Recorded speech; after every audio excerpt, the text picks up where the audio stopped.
अस्सलाम वालेकुम, कैसे हैं आप सब लोग। मैं माहिर नफ्सियात हादिया हालिद। आज हम बात करेंगे शिज़ोफ्रेनिया की बीमारी के बारे में। ये एक साइकोटिक डिसऑर्डर है, एक ज़हनी बीमारी है जिसमें दिमाग और शख्सियत की तोड़ फोड़ शामिल है। यानी शिज़ोफ्रेनिया का मतलब है दिमाग और शख्सियत टूट फूट जाती है। Schizophrenia is a psychotic disorder जिसमें सोचें, रवैया, ख़यालात जो हैं टूट फूट जाते हैं। ये 40 साल की उम्र तक इसके होने के ज़्यादा इम्कान है। ये उम्र के किसी भी हिस्से में लाक हो सकता है, लेकिन 40 साल तक ज़्यादा इम्कान है। दुनिया में कुल आबादी का जो 1% है वो शिज़ोफ्रेनिक पेशेंट है। उसके अलावा गरीब घरानों में जो है शिज़ोफ्रेनिक पेशेंट ज़्यादा होते हैं। उसकी वजह ये है कि वहाँ परेशानी बहुत ज़्यादा होती है, एक दूसरे से बुरा बिहेवियर किया जाता है, जिसकी वजह से वो किसी भी गलत मौके को या चीज़ को बड़ी जल्दी वो बच्चे अपने अंदर अब्ज़ॉर्ब कर लेते हैं। बड़े या बच्चे अपने अंदर उस वाक़े को अब्ज़ॉर्ब कर लेते हैं। हम बात करेंगे इसकी सिम्पटम्स के बारे में। उसकी अलामात जो हैं 6 महीने तक मुसलसल जारी रहेंगी, तो वो शिज़ोफ्रेनिक पेशेंट है। सबसे पहली अलामत क्या होगी कि उसकी ज़ुबान बेरबत होगी। वो एक मौजू पर मुसलसल बात नहीं करेगा। जैसे एक टॉपिक पर वो बात करेगा, दरमियान में से काट कर वो कोई और टॉपिक स्टार्ट कर लेगा, उस पे बात करना शुरू हो जाएगा। या फिर अजीबो-गरीब अल्फाज और मुहावरे बोलेगा, और वो ऐसे मुहावरे होंगे जो बहुत अजीबो-गरीब होंगे, या फिर वो मुहावरे या अल्फाज को बड़ी देर तक दोहराता चला जाएगा।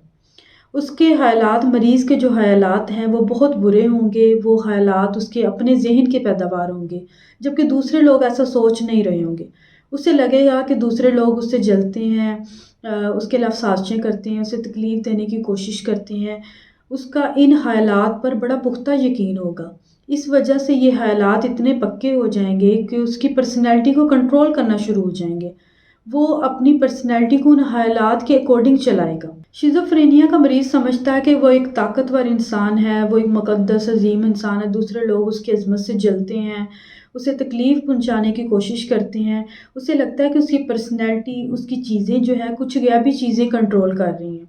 उससे कुछ वहम होंगे सुनने के, देखने के, उसे ऐसी चीज़ें दिखाई देंगी या ऐसी आवाज़ें सुनाई देंगी जो कि वहाँ पे एग्ज़िस्ट नहीं होगी, लाइक वो रियल में नहीं होगी, लेकिन उसका पक्का यकीन होगा कि यहाँ पे कोई है।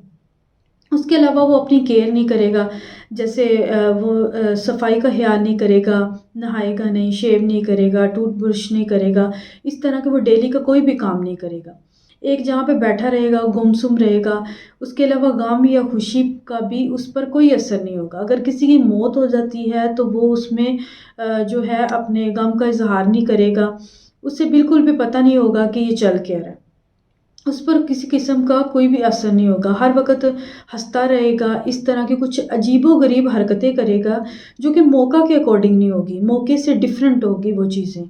उसके अलावा बड़ी देर तक एक ही पोज़ बनाए रखेगा, ये बड़ी जल्दी से अपनी पोज़ीशन को चेंज कर लेगा, इस तरह की अजीबो-गरीब हरकतें करेगा। और ये अलामतें जो हैं ये 6 महीने तक जारी रहेंगी, तो हम कह सकेंगे कि ये जो है शिज़ोफ्रेनिक पेशेंट है। इस मर्ज़ की वजह जो है बायोलॉजिकल फैक्टर भी हो सकता है। जैसे रिसर्च के मुताबिक 10% जो मरीज़ों के वालिदैन जो हैं शिज़ोफ्रेनिक पेशेंट होते हैं। अगर शिज़ोफ्रेनिक पेशेंट की शादी नॉर्मल इंसान से कर दी जाए तो उनके जो बच्चे होंगे वो 25% जो है शिज़ोफ्रेनिक पेशेंट होंगे। उसके अलावा अगर दोनों ही शिज़ोफ्रेनिक पेशेंट हैं, मियाँ बीवी, तो उनके जो बच्चे होंगे 53% जो हैं शिज़ोफ्रेनिक पेशेंट होंगे। जुड़वा बच्चों में शिज़ोफ्रेनिया होने के ज़्यादा चांसेस हैं। डोपामाइन जो है इसकी मिकदार ज़्यादा हो जाती है, जिसकी वजह से शिज़ोफ्रेनिया हो जाता है। उसके अलावा न्यूरोस्पाइनल फ्लूइड की मिकदार ज़्यादा हो जाती है, जिसकी वजह से हमारे ज़हन के बाफ्ते और असाबी रेशे जो है इनकी टूट-फूट होने लगती है, जिसकी वजह से शिज़ोफ्रेनिया हो जाता है। उसके अलावा जो गरीब घराने हैं इनमें शिज़ोफ्रेनिक पेशेंट ज़्यादा होते हैं। उसकी वजह ये है कि वहाँ परेशानी बहुत ज़्यादा होती है, एक दूसरे से बड़ा गलत रवैया किया जाता है, ज़ालिमाना सलूक किया जाता है, और ऐसे लोग जिनके साथ ऐसा सलूक किया जाता है वो बड़ी जल्दी किसी वाक़ये को अपने अंदर अब्ज़ॉर्ब कर लेते हैं और शिज़ोफ्रेनिया का शिकार हो जाते हैं। अब हम बात कर लेते हैं इसकी दवाई के बारे में। रिस्पेरिडोन ये दवाई जो है दिमाग की है, पागलपन को कंट्रोल करती है। पुरानी और शदीद हालतों में इस दवाई को इस्तेमाल कराया जाता है।